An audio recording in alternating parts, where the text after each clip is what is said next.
Mitchell Santner was obviously here earlier and he said that the goal is to silence the crowd. So how do you respond to that?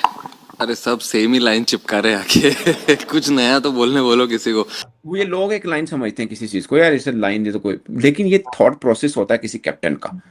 और उससे पूछा गया ना रोहित शर्मा, मतलब आप उनके you being in his shoes, मतलब वो भी कप्तान था, आप भी कप्तान। उसने कहा no I am not in his, I am in my shoes and I am following his footstep. इन दोनों को पता है कि हमें सामने वाला हरा सकता है, ये दोनों एक दूसरे को इजी नहीं लेंगी।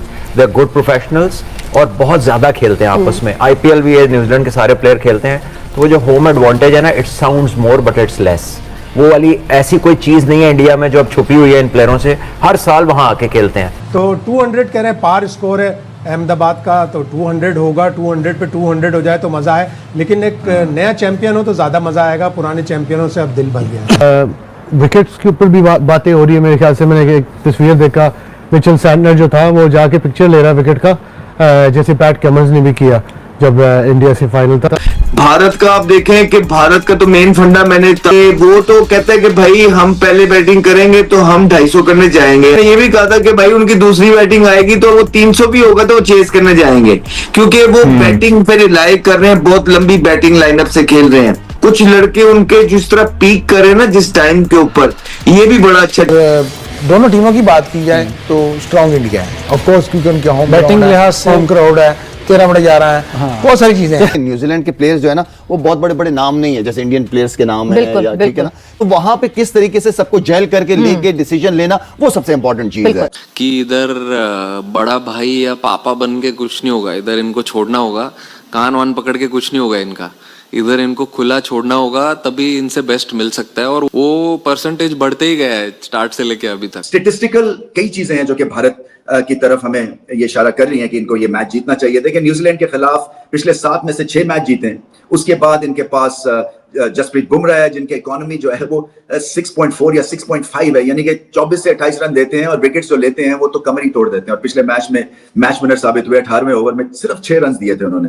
हमें पता है कि दूसरों को भी वो लीड करते हैं, खुद भी टेम्परामेंटली रॉक सॉलिड है और बड़े मैच में बड़ी परफॉर्मेंस देते हैं। हर दफा सेमीफाइनल फाइनल लाजमी खेलते हैं, सेमीफाइनल फाइनल हर दफा खेलते हैं और हर दफा इतनी अच्छी टीम लेके आते हैं हर दफा। भाई इतनी दफा तो साउथ अफ्रीका चोक नहीं किया जितनी दफा न्यूजीलैंड चोक करते हैं। अगर इस दफा ये फाइनल ना जीते तो मैंने साउथ अफ्रीका की जगह जो है ना इनको चोकर्स कह देना। वो तो डेल स्टेन ने भी आज बोला है। आपने बुमराह की बात की, बहुत बड़ी जबरदस्त बात की आपने, क्योंकि बुमराह एक ऐसा उनका प्लेयर है, एक ऐसा रोल है ऐसा कि वो आपकी पूरी बॉलिंग को उठा के रख देता है। हमें कि उनके पास टॉप रैंक बैटर और टॉप रैंक बॉलर दोनों स्ट्रगल करते नजर आए, बट डिस्पाइट दैट इंडिया आज फाइनल में। डज दैट मीन कि इंडिया की स्क्वाड स्ट्रेंथ जो है वो एक्चुअली वेरी स्ट्रांग है?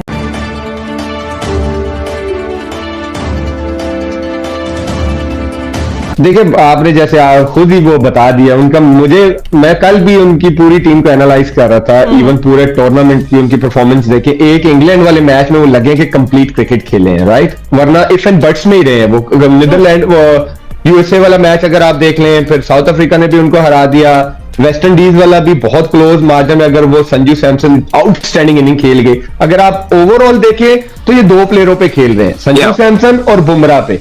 अभी तक आप इनको देख ले, या संजू सैमसन पूरा मैच लेके जा रहा है या बुमराह लेके जा रहा है। बीच में अभी तक ठीक है, उसकी ईशान किशन की थोड़ी इंपैक्टफुल आई है इनिंग, फिर तिलक वर्मा की, ये एक थोड़ा सा उनको है प्लस पॉइंट। लेकिन अगर आप ओवरऑल एज अ टीम बात करें, मुझे लगता है न्यूजीलैंड बेटर परफॉर्म कर रही है एज अ टीम। अगर आप बात करें तो उनके 2-3 जो बॉलर्स हैं वो फॉर्म में है, विकेट इवन जिस तरह राशिद भाई ने बात की कि प्लानिंग, रविंद्रा को वो देखे कैसे यूज कर रहे हैं, फिर उनका जो ऑफ स्पिनर नया ऑलराउंडर आया वो विकेट लेके दे रहा है, मिच सेंटनर बीच में कंट्रोल दे रहे हैं, हेनरी नए बॉल से। और कंपेयर टू इंडिया, बुमराह के अलावा आप उनके सारे बॉलर्स देख ले, अर्शदीद कुछ भी नहीं कर रहे, वरुण चक्रवर्ती मार खा रहे हैं। फिर आप देख ले पांड्या ने पिछले मैच में आखिरी ओवर एक बेहतर किया, वरना उनको पहले 3 ओवर में फेंटा लगा है। स्टिल इसके बावजूद जैसे आपने बोला वो फाइनल में, ये बहुत बड़ी बात है, ये बहुत बड़ी अचीवमेंट है कि आप 2 प्लेयरों पे टीम फाइनल में पहुंच गया। कहीं ना कहीं आई थिंक इसका क्रेडिट जाता है सूर्या को भी जाता है कि जिस तरह उन्होंने बॉलिंग चेंजेस पिछले मैचेस में की हैं। हैरी ब्रूक का एक जमीन आसमान का डिफरेंस था, उससे वो जो मिस्टेक्स थी वो सूर्या कुमार यादव ने नहीं की।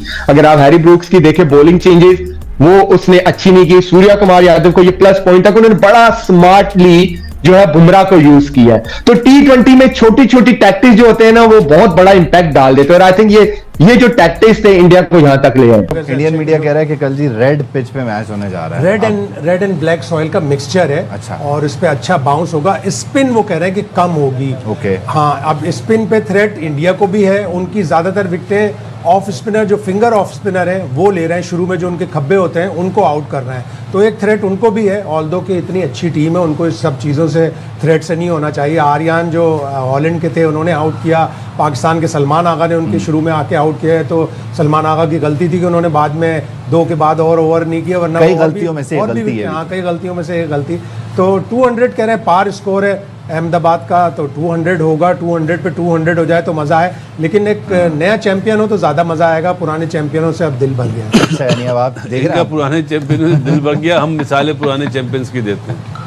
वाह भाई वाह। अच्छा, इंडिया के लिए बेसिकली अहमदाबाद अनलकी भी तो रहता है ना, मतलब उनके लिए बहुत ज्यादा। अरे क्या हो गया यार, क्योंकि वो जिस होटल में रहे मेरे ख्याल में 2023 में वो उस होटल से भी चले गए, क्योंकि उस होटल में ठहरे थे, तो फिर जब मैच हुआ था तो ये उनके तवहुम परस्ती के मसाइल हैं। ये शाहिद भाई देखें, अब यहाँ हैं खबरें सारी वहाँ की हैं, फिर मैं क्यों ना पूछूं शाहिद भाई से। न्यूज़ का मतलब ये होता है नॉर्थ ईस्ट वेस्ट साउथ। अच्छा, अब आप ये बताएं कि अहमदाबाद और इंडिया, कल ये मिथ भी टूटेगी और वो शाहिद भाई वाली बात या मतलब किस तरह देखें?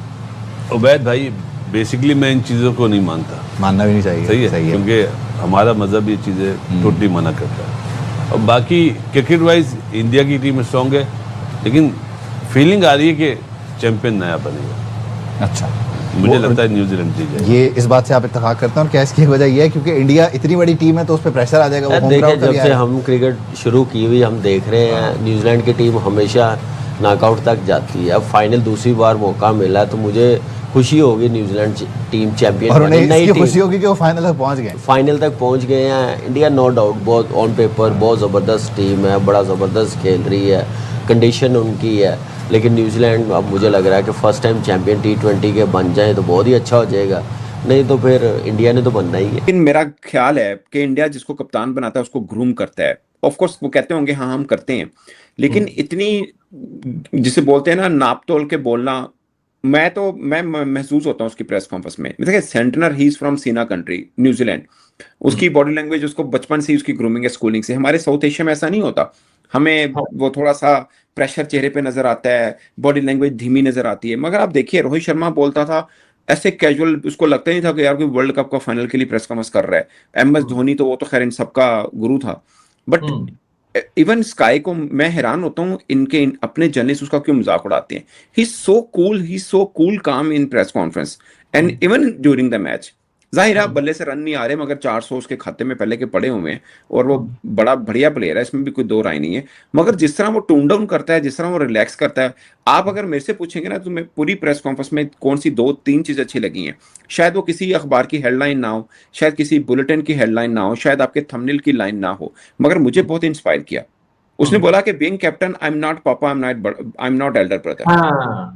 मेरी भी दो लाइनों में से एक यही थी। ये लोग ना, इन लड़के लोगों को खुला छोड़ना पड़ेगा, इन लड़के लोगों को खुला छोड़ना पड़ेगा। वो ये लोग एक लाइन समझते हैं किसी चीज को, यार इसे लाइन दे तो कोई, लेकिन ये थॉट प्रोसेस होता है किसी कैप्टन का। और उससे पूछा गया ना रोहित शर्मा, मतलब आप उनके you being in his shoes, मतलब वो भी कप्तान था, भी कप्तान। उसने कहा no I am not in his, I am in my shoes and I am following his footstep. Point क्या है कि हाँ मैं भी उसकी तरह वर्ल्ड कप जीतना चाहता हूं, बट मेरे कैप्टनसी का स्टाइल डिफरेंट है। उसका था, वो है, मैंने सीखा है उससे, बट मेरा अपना स्टाइल है, उसका अपना स्टाइल है, but I am following him to win the world cup. देखें, मतलब जो वो लेगेसी छोड़ के गए थे, अपना है, अपना भी कुछ है, मेरे में भी कुछ है भाई साहब। मैं भी इंडिया का कप्तान हूं, मुझे बनाया गया तो मैं भी कुछ रखता हूं। एक ये बात मुझे अच्छी लगी उसकी। दूसरी मुझे सबसे अच्छी बात जो लगी ना, वो किसी ने इस पर गौर भी नहीं किया होगा। उसने बोला कि हमारा मंत्रा क्या है, हमारा मंत्रा है कि there is no personal milestone. Exactly, ये बहुत बड़ी बात है। ये बेसिकली ये बेसिकली सवाल जीजी के ऊपर था। मुझे पता है, लेकिन उसने अपना भी बोला ना कि हमारा, उसने एक लाइन बोली, आपने गौर भी नहीं किया होगा उस लाइन पे, बट वो लाइन ही सब कुछ है। उसने बोला कि जब 11 लड़के एक सेम पेज के ऊपर हों फिर जीत मिल जाती है। ये अगर आप क्रिकेट खेलते हैं, ये वो बंदा समझेगा जो फुटबॉल खेलता है, हॉकी खेलता है, जो टीम गेम खेलता है, he will understand that line. He will understand that line। इसका मतलब क्या है कि एक प्लेयर है, अगर 1 डाउन जाता है, उसको बोल दिया कि नहीं तू 5 नंबर पे खेलेगा, और 5 नंबर को बोल दिया कि तू